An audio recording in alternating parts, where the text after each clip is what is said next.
नमस्कार, मैं हूं यश खुराना। स्वागत है आपका हरियाणा टुडे में। हरियाणा टुडे में आपको शुरुआत में सबसे पहले कोरोना को लेकर अपडेट बता देते हैं कि फिलहाल यहां पर तस्वीर किस तरीके से बनती हुई नजर आ रही है। आपको बता दें कि हरियाणा में कुल अब तक 6,750 केस हो चुके हैं, जबकि अब तक 78 लोगों की जान भी जा चुकी है। इसी को लेकर आपको जिले दर जिले का भी हाल बता देते हैं कि वहां पर कोरोना को लेकर अपडेट क्या चल रहा है, तस्वीर किस तरीके से लगातार गंभीर होती जा रही है। और सबसे बड़ा जो चैलेंज है, सबसे बड़ी चुनौती जिला प्रशासन पर आती है, स्वास्थ्य विभाग पर आती है कि आखिरकार वो कितने तैयार हैं, क्योंकि जो सरकार ने गाइडलाइंस जारी कर रखी है उसका जमीनी स्तर पर कितना पालन हो रहा है। अब जिला दर जिला आपको बताते हैं कि कौन से जिले में यहां पर कितने केस सामने आ रहे हैं। सबसे पहले बात करते हैं जो सबसे प्रभावित जिले हैं, गुरुग्राम, फरीदाबाद और सोनीपत की। बात करते हैं गुरुग्राम की। गुरुग्राम में आपको बता दें कि 3100 के करीब केस बताए जा रहे हैं अब तक, और जबकि फरीदाबाद में 1086 केस बताए जा रहे हैं। और जबकि बात करें सोनीपत की तो 536 केस बताए जा रहे हैं। और फिर उसके बाद रोहतक 287 और पलवल 185, झज्जर 126 और 168 अंबाला में बताए जा रहे हैं। तो ऐसे में लगातार हरियाणा के प्रत्येक जिले में मामले बढ़ते जा रहे हैं, चिंता बढ़ती जा रही है। हरियाणा सरकार खास तौर पर जो नजर बनाए हुए हैं, क्योंकि सबसे ज्यादा जो प्रभावित जिले हैं, चाहे गुरुग्राम की बात कर लें, चाहे सोनीपत की बात कर लें या फिर फरीदाबाद की बात कर लें। इससे पहले भी हम चर्चा कर चुके हैं कि आखिरकार गुरुग्राम में क्या ऐसी कोई स्थिति पनप रही है या फिर ऐसी दोबारा से स्थिति पनपाने का हमें प्रयास करना चाहिए कि वहां पर लॉकडाउन जैसी स्थिति बनानी चाहिए। इसको लेकर वहां पर विचार विमर्श करना चाहिए, क्योंकि लगातार गुरुग्राम में जो केस हैं वो बढ़ते जा रहे हैं। और एक इसको लेकर भी एक आंकड़ा सामने आया था कि जितने हरियाणा में केस हैं उसके आधे यानी कि 50% गुरुग्राम में है।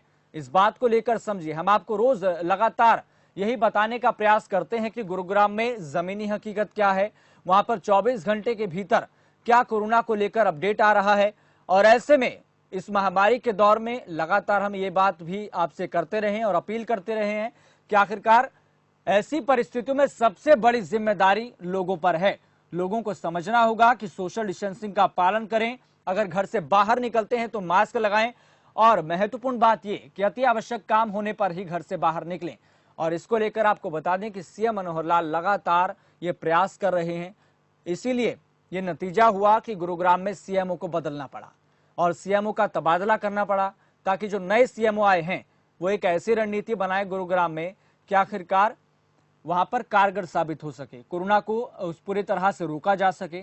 लेकिन जब बात गुरुग्राम की हम करते हैं तो एक तस्वीर जहन में और आती है, और इस बात से हम आपको रूबरू भी कराना चाहते हैं। गुरुग्राम में आपको बता दें कि 30 लाख की आबादी है, और 30 लाख की आबादी पर महज एक सरकारी अस्पताल है, नागरिक अस्पताल, जबकि 250 अस्पताल प्राइवेट हैं। तो ऐसे में समझिए कि आखिरकार हेल्थ सिस्टम पर कितना जोर पड़ता है। चलिए, बात हम गुरुग्राम की ही कर रहे हैं तो सीधा हम चलते हैं, बात हम गुरुग्राम की ही कर रहे हैं तो अब सीधा चलते हैं। आपको बता दें कि गुरुग्राम, जहां से हमारी संवाददाता शिवानी लोहिया जुड़ी हुई हैं। शिवानी लोहिया, 24 घंटे को लेकर अपडेट क्या सामने आ रहा है? बिल्कुल यस, लगातार जो है अब गुरुग्राम के अंदर जो है कोरोना के मामले लगातार बढ़ते जा रहे हैं। वहीं अगर 24 घंटे की बात करें तो 205 का एक विस्फोट, कोरोना विस्फोट एक बार फिर गुरुग्राम के अंदर हुआ है। और इसी के साथ सबसे बड़ी बात है कि 24 घंटे के अंदर 6 मौतें भी हुई हैं, जो कि बेहद जो है चिंताजनक है। वहीं अगर टोटल आंकड़ों की बात करें तो टोटल आंकड़े फिलहाल जो गुरुग्राम के अंदर हैं वो 3125 हैं। वहीं जो बढ़ता हुआ आंकड़ा है वो गुरुग्राम की जनता के लिए, गुरुग्राम के प्रशासन के लिए और हर गुरुग्राम वासी के लिए, यानी या आसपास के जो भी जिले हैं उन्हीं लोगों के लिए जो है एक चिंताजनक स्थिति बनी हुई है, क्योंकि लगातार गुरुग्राम के अंदर जो मामले हैं वो बढ़ते जा रहे हैं। वहीं मौतों की अगर बात करूं तो कल की जो 6 मौत है उनको मिलाकर गुरुग्राम के अंदर टोटल 25 मौतें जो हैं वो हो चुकी हैं। वहीं 1900 के करीब जो मरीज हैं वो अभी उपचाराधीन है, जिनका भी इलाज चल रहा है।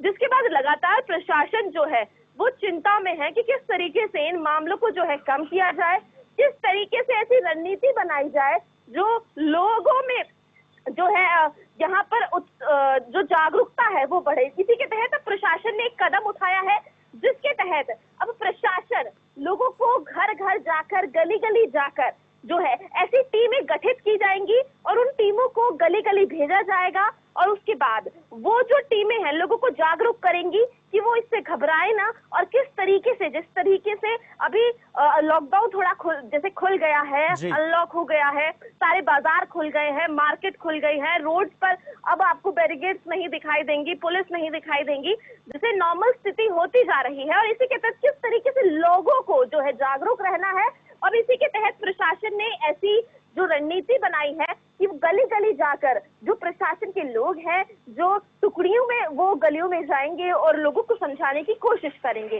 और अगर बात करें जिस तरीके से अभी हाल ही में सीएमओ का तबादला हुआ है, सीएमओ का तबादला, आपको बता दें जो सीएमओ फिलहाल गुरुग्राम के अंदर आए हैं वो पहले मेवात में थे, क्योंकि मेवात में एक समय में बहुत ज्यादा मरीज कोरोना के थे, लेकिन उनको कंट्रोल किया गया, रणनीति उन्होंने तय की, और अब उसी रणनीति के तहत जो है गुरुग्राम में जो है नए सीएमओ आए हैं, और वो उसी रणनीति के तहत उनका ये पहला कदम कह सकते हैं कि वो गली गली में जाकर लोगों की जो प्रशासन की कुछ टुकड़ियां बनाई गई हैं, उन टुकड़ियों के द्वारा वो लोगों को जागरूक करेंगे और ये समझाएंगे कि अगर आप घर पर रहें, क्योंकि आप घर पर रहकर ही सुरक्षित रह सकते हैं।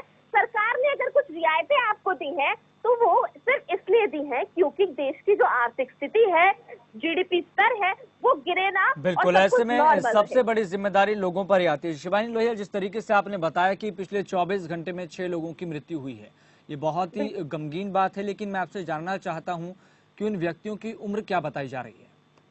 बिल्कुल यश, जो इन लोगों की उम्र बताई जा रही है वो जो एज ग्रुप जो सबसे ज्यादा जल्दी से संक्रमित होता है, मोस्टली वही लोग बताए जा रहे हैं। मोस्टली इससे बुजुर्ग लोग पाए गए हैं, क्योंकि जो 65 एज का जो फैक्टर रखा गया है कि 60 और जो बुजुर्ग लोग हैं वही इसके जल्दी से जो है वो पीड़ित होंगे, और जल्दी से उन्हीं पर सबसे ज्यादा जो है इसका असर देखने को मिलेगा।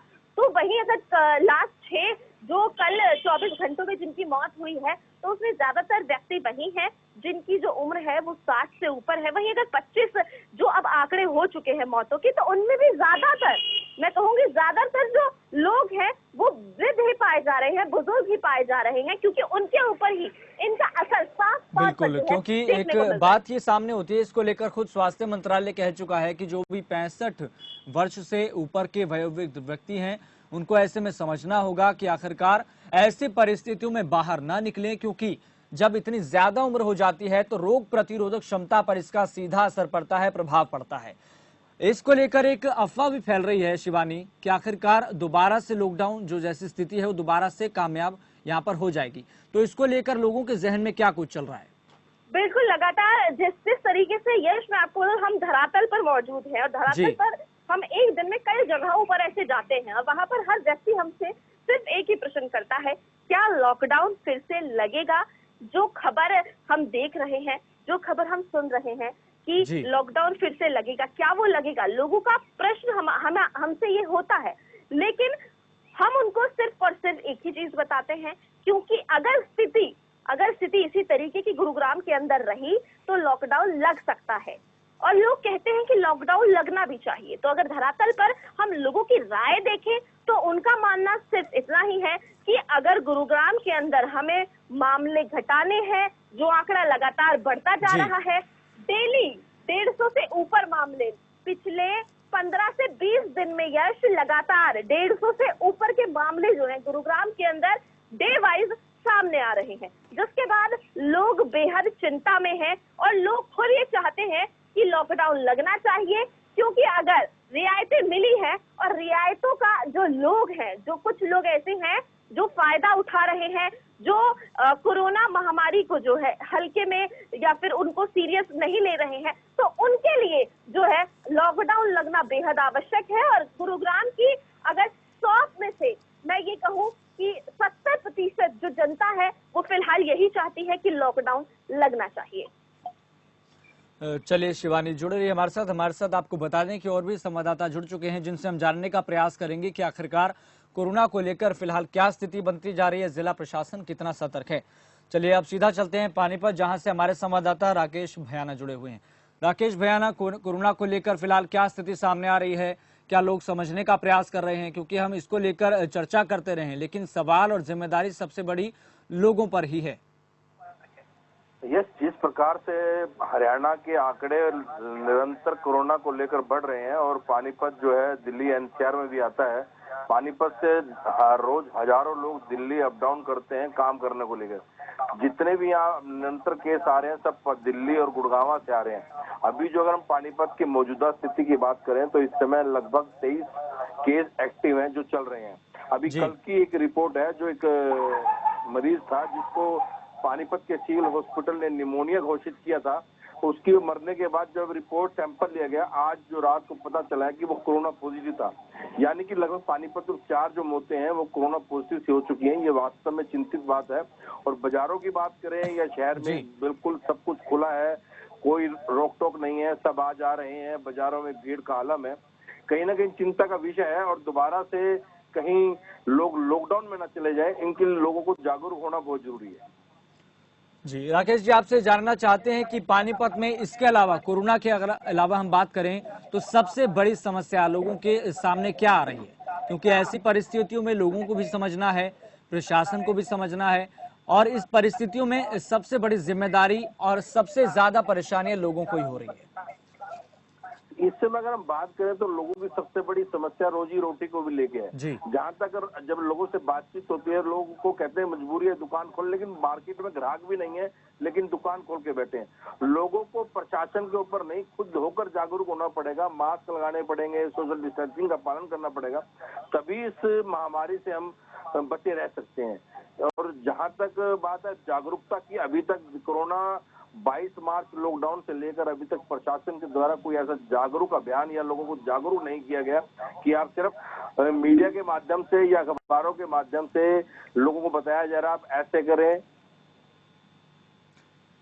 चलिए राकेश, बहुत बहुत धन्यवाद तमाम जानकारी बताने के लिए। तो जानकारी ही निकलकर सामने आ रही है कि लगातार जो लोगों के सामने बहुत बड़ी समस्या यही है पानीपत में कि लोगों ने दुकानें तो खोल ली है सरकार के आदेशानुसार, लेकिन ऐसे में सबसे बड़ी समस्या ये है कि वहां पर खरीदार है या फिर नहीं। इसको लेकर एक बहुत बड़ा एक सवाल भी उठ रहा है कि आखिरकार लोगों की ये बातें भी सामने आ रही है कि दुकान तो खोल ली है लेकिन खर्चा तक नहीं निकल पा रहा। तो ऐसे में परिस्थितियों को समझिए, बेबसी को समझिए कि घर कैसे चलेगा, जीवन यापन कैसे होगा। चलिए, हमारे साथ संवाददाता और भी जुड़े हैं, उनसे उनके पास सबसे पहले रुक कर लेते हैं। चलते हैं सिरसा, जहां से हमारे संवाददाता विक्रम भाटिया जुड़े हुए हैं। विक्रम भाटिया, कोरोना को लेकर अपडेट क्या सामने आ रहा है? बिल्कुल, अगर हम सिरसा की बात करें, कल एक साथ जो है 6 मामले कोरोना के आए थे, उसको लेकर जो है प्रशासन काफी गंभीर होता नजर दिखाई दे रहा है। अगर कुल आंकड़ों की अगर बात करें तो टोटल 68 मामले हैं जो कोरोना पॉजिटिव के आए हैं, और जिसमें से 46 मामले जो है लोग अपने घरों में होकर चले गए हैं। अगर एक्टिव केसों की अगर बात करें तो अभी भी जो है 26 केस जो है अभी एक्टिव सिरसा जिले के अंदर है। तमाम तरह की जो है सुविधाएं देने की बात की जा रही है प्रशासन के द्वारा, चाहे लोगों को जागरूक करने की बात की जाए, चाहे लोगों को जो है सुविधा देने की बात की जाए, लेकिन दरअसल अगर हम बात देखें तो धरातल पे इसका कुछ भी दिखाई नहीं दे रहा है। लोग जो है अभी भी जागरूक नहीं है। बाजारों के अंदर काफी भीड़ देखी जा सकती है। वहीं जो बसें चलाई गई थी ग्रामीण क्षेत्र के अंदर, वहां से भी जो है काफी संख्या में ग्रामीण शहर आ रहे हैं, जिसमें सामाजिक दूरी का बिल्कुल जो है पालन नहीं हो पा रही है। हाँ, एक राहत की बात यह है कि जिस तरह राजस्थान की सीमाएं एक हफ्ते के लिए सील की गई थी, तो वहीं पंजाब की तरफ से भी शनि और इतवार को 2 दिन के लिए सीमाएं सील की गई थी, जिससे आवाजाही जो है कम आए। लेकिन फिर भी जो है लोग अभी पूरी तरह से जागरूक नहीं है, सोशल डिस्टेंसिंग का पालन नहीं कर रहे हैं। जी विक्रम भाटिया जी, आपकी नजर में ऐसे कितने मामले अब तक सामने आ चुके हैं सिरसा में जहां पर असिम्टोमेटिक हैं, यानी कि उनको कोरोना तो है लेकिन लक्षण सामने नहीं आ रहे हैं? तो ऐसे में सबसे बड़ी जिम्मेदारी और चुनौती और ज्यादा बड़ी हो जाती है स्वास्थ्य विभाग के सामने कि आखिरकार किस तरीके से हम पता लगाएं कि आखिरकार उनको कोरोना है तो सही, लेकिन असिम्टोमेटिक होने के नाते एक बड़ा चैलेंज सामने आ जाता है। जी, अगर जितने भी अगर मामले आए हैं, देखा गया है कि जो लोग बाहर से आए हैं वो ज्यादा मामले आए हैं, और ज्यादातर मामले जो है ग्रामीण क्षेत्र से भी निकल कर आ रहे हैं। लेकिन इस तरह का कोई मामला सामने नहीं आया है कि जिसको जो बिल्कुल कोई सिम्टम ना हो। लेकिन जो लोग आ रहे हैं पॉजिटिव, उनकी कितने लोग उनके संपर्क में आए हैं, इसको देखते हुए जो विभाग है उन लोगों का पता लगाने में जुट गया है। अब ग्रामीण क्षेत्र के अंदर जिस तरह एक ही परिवार के कल 3 लोग आए थे, जिसमें पति पत्नी और 2 साल का बच्चा है जो कोरोना पॉजिटिव पाया गया है। अब वो नोएडा से आए थे और कितने लोगों के संपर्क में आए हैं उसकी जानकारी जुटाई जा रही है। फिलहाल उस एरिया को जो है कंटेनमेंट जोन बना दिया गया था और स्वास्थ्य विभाग की जो टीमें हैं घर घर जाकर जो है लोगों का स्वास्थ्य जांच रही है। जी चलिए विक्रम जुड़े रहिए हमारे साथ। अब सीधा चलते हैं सोनीपत, जहां से हमारे संवाददाता संजीव घनगस जुड़े हुए हैं। संजीव, कोरोना को लेकर क्या जानकारी निकलकर सामने आ रही है? जी, सोनीपत की बात करें तो सोनीपत के हाल लगातार बिगड़ते ही नजर आ रहे हैं। यहाँ पर प्रतिदिन दर्जनों मरीज पॉजिटिव मिल रहे हैं। यहाँ पर कुल मरीजों की संख्या 561 पहुंच चुकी है। जो आज सुबह तक की रिपोर्ट है उसमें 561 मरीज पॉजिटिव आ चुके हैं, जिनमें से करीब 250 मरीज ठीक होकर अपने घर जा चुके हैं और बाकी का इलाज यहाँ पर कोविड सेंटर में चल रहा है। जी, और कोविड-19 के समर्पित अस्पताल यहाँ पर कितने बताए जा रहे हैं सोनीपत में? जी, यहाँ पर बीपीएस मेडिकल कॉलेज को पूरी तरह से कोविड हॉस्पिटल घोषित कर दिया गया है। उसके साथ साथ कुछ निजी अस्पतालों के साथ भी जिला प्रशासन ने कांटेक्ट किया है कि वहाँ पर कुछ संक्रमितों को रखा जाएगा आइसोलेशन के तौर पर। और इसके साथ साथ जिला नागरिक हॉस्पिटल है, वहाँ पर भी 200 बेड की सुविधा की गई है कि जिन्हें आइसोलेट किया जाएगा। जी, और कंटेनमेंट जोन की अगर हम बात करें तो मई और जून में ये क्या फर्क देखने को मिला है? किस तरीके की तस्वीर बन रही है कंटेनमेंट जोन को लेकर? जी, यहाँ पर करीब 100 से ज्यादा कंटेनमेंट जोन बना दिए गए हैं, जिन्हें जिला प्रशासन की निगरानी में रखा हुआ है। वहाँ पर एक पुलिस और एक होमगार्ड की ड्यूटी 24 घंटे के लिए लगा दी गई है कि यहाँ पर ज्यादा आवाजाही ना हो, लोग अंदर से बाहर और बाहर से अंदर ना निकल पाए। जी संजीव, एक बड़ी समस्या ये है कि हरियाणा में बात कर लेते हैं। हरियाणा के संदर्भ में सोनीपत में भी जाहिर सी बात है कि अब बाजारों में और दुकानदारों में और बड़ी बड़ी फैक्ट्रियों में, उद्योगों में मजदूरों की कमी देखी जा रही है। क्या ये सोनीपत में एक बड़ा और एक प्रमुख मामला बनता हुआ दिखाई दे रहा है? जी बिल्कुल, यहाँ पर जब लॉकडाउन स्टार्ट हुआ था तो तभी यहाँ से मजदूर पैदल पैदल अपने घरों की ओर, कोई उत्तर प्रदेश में, कोई बिहार में निकल गए थे और अब उन्हें वापसी के लिए भी यहाँ पर बार बार प्रयास किए जा रहे हैं। व्यापार संगठनों ने भी जिला प्रशासन को मांग की है कि उन्हें वापस किसी न किसी तरह से लाया जाए, उनके लिए कोई ना कोई सुविधाएं की जाए। यहाँ पर मजदूरों की बहुत भारी कमी है, जिससे सोनीपत में 3 बहुत बड़े इंडस्ट्रियल एरिया हैं जो कि मजदूरों की कमी होने के कारण यहाँ पर लगभग खाली सा माहौल हो गया है। जी चलिए संजीव जुड़े रहिए। अब सीधा चलते हैं गुरुग्राम, जहां से हमारी संवाददाता शिवानी लोहिया जुड़ी हुई है। शिवानी लोहिया, अस्पतालों को लेकर एक बहुत बड़ा सवाल खड़ा होता है गुरुग्राम में, क्योंकि अस्पतालों की बात करें तो एक डाटा निकलकर सामने आया था कि 30 लाख की आबादी पर यहाँ पर एक ही सरकारी अस्पताल है। तो इसको लेकर आपने या फिर लोगों से, मिडिल क्लास फैमिली से, कि उनको ऐसी परिस्थितियों में किस तरीके की परेशानियों का सामना करना पड़ता है, क्योंकि मार सीधा मिडिल क्लास फैमिली पर पड़ती है। अगर ऐसी परिस्थितियों में एक सरकारी अस्पताल है, महज नागरिक अस्पताल है, तो ऐसे में मिडिल क्लास फैमिली को किस तरीके की परेशानियां सामने आती है? बिल्कुल यस, लगातार जिस तरीके से रिपोर्ट सामने आई थी कि 30 लाख की आबादी पर केवल एक नागरिक अस्पताल है गुरुग्राम के अंदर, बाकी जो 250 है वो निजी अस्पताल है। अगर मिडिल क्लास तबके की बात करें तो उनको लगातार जो है परेशानी आती रहती है। हाल ही में कई ऐसे जो लोग हैं वो सामने आए हैं जो कि बीमारी से ग्रस्त हो, या फिर मैं ये नहीं कहूंगी कि वो कोरोना से ही ग्रस्त हो, लेकिन अगर वो किसी भी बीमारी से अगर ग्रस्त होते हैं तो वो नागरिक अस्पताल में जाएं तो जाएंगे कैसे? उनको पता है कि अगर अब वहां जाएंगे, क्योंकि एक हॉस्पिटल है और उसके अंदर ही जो मोस्टली कोरोना मरीज हैं वहां पर रखे गए हैं, तो सबसे पहले तो लोग इस चीज से डर रहे हैं कि वो अगर नागरिक अस्पताल में जाएंगे तो वहां पर उनको कोई इन्फेक्शन ना हो जाए, वो कोरोना संक्रमित ना हो जाए। इस तरीके की लगातार जो लोगों के अंदर जो चिंता है वो बनी हुई है। वहीं अगर बात करें कि अगर जैसे मिडिल क्लास व्यक्ति है, एक हॉस्पिटल है गुरुग्राम, बहुत उसके अंदर 4 विधानसभाएं आती हैं। गुरुग्राम जी उस बहुत बड़ा गुरुग्राम है, 30 लाख की आबादी, और बेहद दूर दूर से जो लोग हैं, सोहना हुआ, पटौदी हुआ, वो बेहद दूर के ब्लॉक माने जाते हैं यश, और वहां से गुरुग्राम आना उनके लिए एक बेहद चिंताजनक बात है। क्योंकि अगर मैं ये जो हर मिडिल क्लास व्यक्ति है उसके पास वाहन नहीं है, और फिलहाल जो स्थिति है उसको देखते हुए अगर बीमार व्यक्ति किसी पब्लिक ट्रांसपोर्ट के अंदर जो है सफर करेगा तो उसमें भी दिक्कत, क्योंकि वो भीड़ में जाना अवॉइड करेगा जब तक वो हॉस्पिटल नहीं पहुंच जाएगा। और हॉस्पिटल सिर्फ और सिर्फ गुरुग्राम में एक होना वो लोगों के लिए बेहद चिंता की स्थिति जो है, चिंता की बात बनी हुई है। वहीं अगर बात करें उनके विश्वास की, को डॉक्टर जो हमारे स्वास्थ्य मंत्री हैं वो अनिल विज जी हैं, हाल ही में वो बीमार हो गए थे, तो उसके बाद उन्होंने खुद निजी अस्पताल में जाकर अपना इलाज कराया। अगर वो लोगों के लिए एक प्रेरणा बनना चाहते हैं तो उनको एक सरकारी अस्पताल में जाकर अपना इलाज कराना चाहिए था और ये दिखाना चाहिए था कि हमारे सरकारी अस्पताल पूरी तरह से सक्षम है।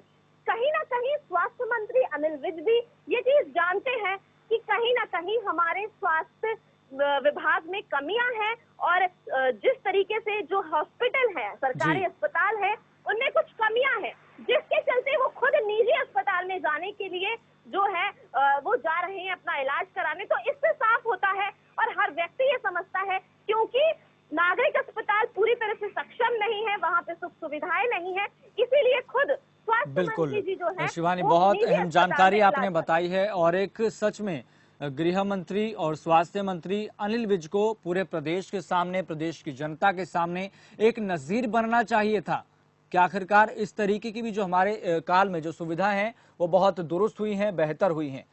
चलिए चलते हैं सिरसा, जहां से हमारे संवाददाता विक्रम भाटिया जुड़े हुए हैं। विक्रम भाटिया, क्या ऐसे मामले आए हैं जहां पर अस्पतालों में डॉक्टर खुद संक्रमित हो रहे हैं और उसको लेकर स्वास्थ्य विभाग किस तरीके के प्रयास कर रहा है?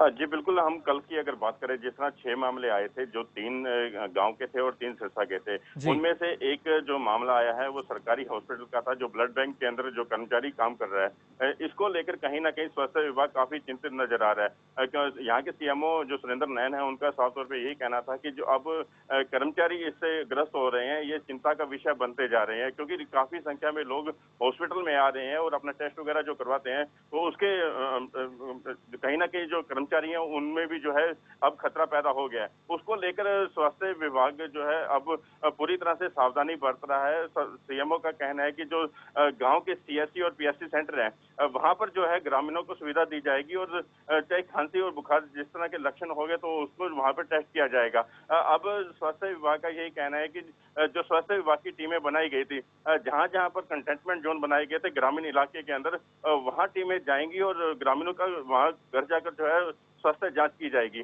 इसको लेकर अब जो है प्रशासन काफी गंभीर होता दिखाई दे रहा है। जी, तो ऐसे में स्वास्थ्य विभाग का जो कोऑर्डिनेशन है पीपीई किट्स को लेकर, क्योंकि डॉक्टर्स के लिए पीपीई किट एक हथियार साबित होता है ऐसी परिस्थितियों में, और पीपीई किट्स और टेस्टिंग किट को लेकर जो फ्लो है, जो कोऑर्डिनेशन है कि इतनी इस समय पर इतनी आनी चाहिए, और टेस्टिंग की जो सुविधा है कि आखिरकार 24 घंटे के भीतर टेस्ट सामने आ जाना चाहिए, क्योंकि ऐसी परिस्थितियां भी देखने को मिली है कि पहले व्यक्ति की मौत हो जाती है कोरोना संक्रमित, जब बाद में जब उसकी रिपोर्ट आती है तो पता चलता है कि वह कोरोना से ग्रस्त था।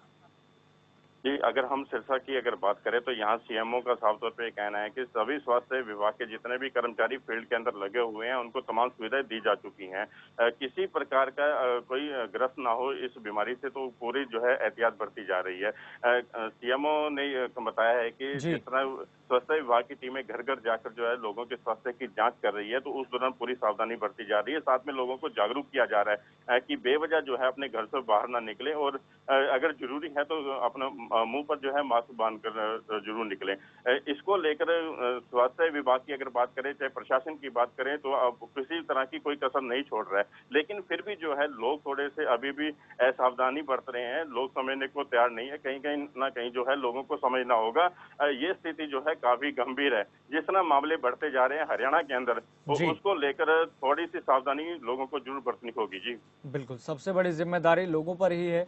इसको लेकर खुद प्रधानमंत्री, तमाम राज्यों के मुख्यमंत्री कह चुके हैं, यहां तक कि स्वास्थ्य मंत्रालय भी जब जब प्रेस कॉन्फ्रेंस करता है वह यही बात दोहराया जाता है कि आखिरकार आपको सोशल डिस्टेंसिंग बनाए रखनी है।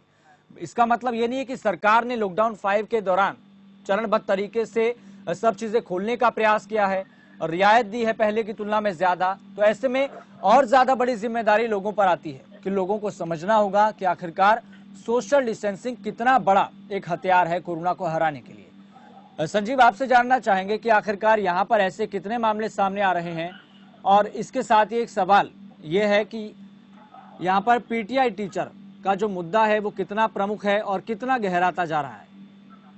जी, सोनीपत की बात करें तो यहाँ पर पीपी किट की कोई कमी नजर नहीं आ रही है। प्रतिदिन हजारों हजार किट खरीदी जा रही हैं और जिला प्रशासन को, कभी सीएमओ को और जिला को सौंपी जा रही हैं।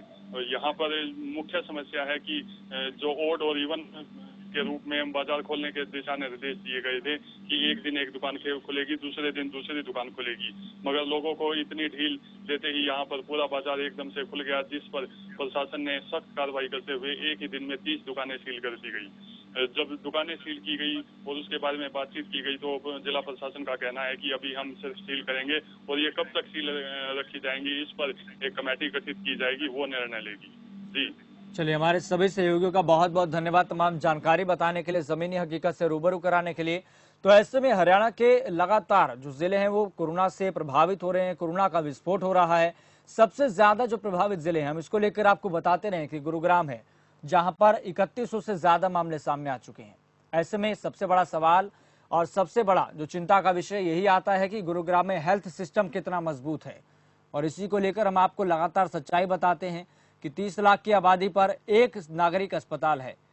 और जब बात आती है कि आखिरकार मिडिल क्लास जो फैमिली है, अब ऐसे में उन पर कितनी परेशानियां आती हैं, इसको लेकर एक बड़ा सवाल बनता है। तो जिला प्रशासन, स्वास्थ्य विभाग और सरकार, इनको समझना होगा, कोई रणनीति बनानी होगी और हेल्थ सिस्टम को भी दुरुस्त करने की आवश्यकता है।